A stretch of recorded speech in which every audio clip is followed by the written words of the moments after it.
ക്ഷീരവകുപ്പ് ജീവനക്കാരുടെ ജോലിഭാരം കുറയ്ക്കുകയും ക്ഷീരവികസന വകുപ്പിനെ കാലോചിതമായി പരിഷ്കരിക്കുകയും വേണമെന്ന് all Kerala dairy farm instructors association. ജോലിഭാരത്തിനനുസരിച്ച് ജീവനക്കാരില്ലാത്തത് പദ്ധതി നിർവഹണം താഴെത്തട്ടിലെത്തുന്നതിൽ തടസ്സം നേരിടുന്നുണ്ടെന്നും ജനറൽ സെക്രട്ടറി സി രാജീവ് വാർത്താസമ്മേളനത്തിൽ പറഞ്ഞു. ബ്ലോക്ക് തലത്തിൽ പ്രവർത്തിക്കുന്ന ഇൻസ്ട്രക്ടേഴ്സ് ജീവനക്കാരുടെ എണ്ണം സംസ്ഥാനത്താകെ 285 മാത്രമാണ്. ക്ഷീരകർഷകരും ക്ഷീരവ്യവസായവും അനുദിനം വികസിക്കുന്ന കാലത്ത് ജീവനക്കാരുടെ പരിമിതി ക്ഷീരവ്യവസായത്തെ തന്നെ ബാധിക്കുന്നുണ്ട്. പുതിയ തസ്തികകൾ സൃഷ്ടിച്ച് ജീവനക്കാരുടെ എണ്ണം വർദ്ധിപ്പിക്കേണ്ടതുണ്ടെന്നും രാജീവ് പറഞ്ഞു.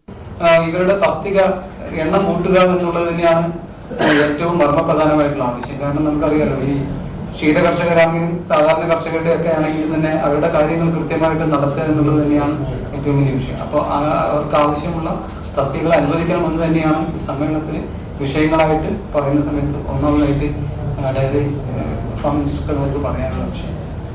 ക്ഷീരമേഖലയെ ശക്തിപ്പെടുത്തുവാൻ ആവശ്യമുള്ള കാര്യങ്ങളും നിലവിലെ പ്രതിസന്ധികളും 8-9 തീയതികളിൽ നടക്കുന്ന സംസ്ഥാന സമ്മേളനം ചർച്ച ചെയ്യുമെന്നും രാജീവ് പറഞ്ഞു. സംസ്ഥാന president Riyas, general convener Aneesh Narayanan, joint council ജില്ലാ സെക്രട്ടറി അംജദ് ഖാൻ, രതീഷ് കുമാർ എന്നിവരും വാർത്താ സമ്മേളനത്തിൽ പങ്കെടുത്തു. UTV news, Palakkad.